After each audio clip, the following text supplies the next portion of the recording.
Bonjour à tous. Aujourd'hui, on va parler d'une autre stratégie pour encore plus réduire notre surface d'attaque au niveau de nos adresses IP WAN. Donc, c'est un de mes clients qui m'a donné cette idée-là. Eux, c'est ça qu'ils font. Puis, le concept, c'est que on va venir installer un agent Dynamic DNS sur tous les ordinateurs de nos usagers. Donc, peu importe où est-ce que les usagers sont, le Dynamic DNS va mettre à jour un FQDN avec l'adresse IP publique de nos usagers. Puis par la suite, nous, on va être capable d'utiliser ces FQDN-là sur notre FortiGate pour créer une Local In Policies pour restreindre seulement les adresses IP publiques que nos usagers possèdent à n'importe quel moment. Donc, moi, pour nos tests aujourd'hui, j'ai utilisé un agent Dynamic DNS gratuit que j'ai trouvé. Ça s'appelle NoIP. Puis, avec le forfait gratuit, je peux avoir un agent Dynamic DNS avec un hostname, ce qui me permet de faire mon test.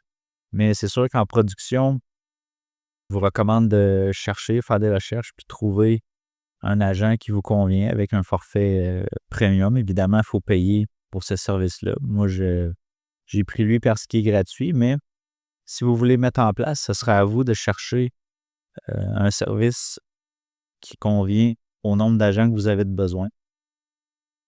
Donc, comment j'ai fait ça? Je vous explique.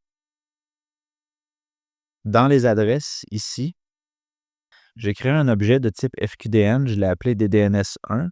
Puis ça, c'est le FQDN qui est mis à jour par l'agent que j'ai installé sur le poste. On voit, j'ai mon petit agent, le NoIP qui est installé, puis ça va toujours garder l'IP public de ma VM. Donc, je mets ça ici en tant qu'agent. Aussitôt que c'est mis, si on regarde, le FortiGate va bel et bien résoudre l'IP public qui est associé à ce FQDN-là. Ensuite, ce que je fais, je viens créer un groupe parce que, disons que j'en aurais plusieurs des agents DDNS. Je viendrais tous les mettre dans ce groupe-là. Le groupe s'appelle DDNS VPN Group. Ensuite, j'ai créé une Local In Policy. C'est toujours la même que j'ai qui est pour mon interface WAN 1.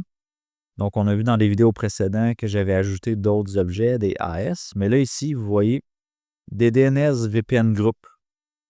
Donc, en mettant l'objet DDNS VPN Group, là, ce que je dis au FortiGate, je dis, tu vas autoriser à faire du VPN toutes les adresses IP publiques qui sont dans ce groupe-là. Puis, les adresses IP publiques dans ce groupe-là sont mises à jour par les agents DDNS sur mes postes.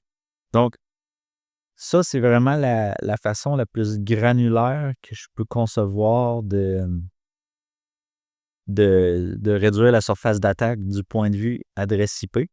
C'est vraiment intéressant. Ça demande un peu de travail, mais si vous le mettez en place à partir de là, avec les Local In Policies, on amène notre surface d'attaque encore à un autre niveau, encore plus granulaire. Puis ça nous donne encore plus de sécurité. Donc, c'est tout pour la vidéo d'aujourd'hui. Suivez-moi sur LinkedIn, le lien dans la description pour les prochaines vidéos.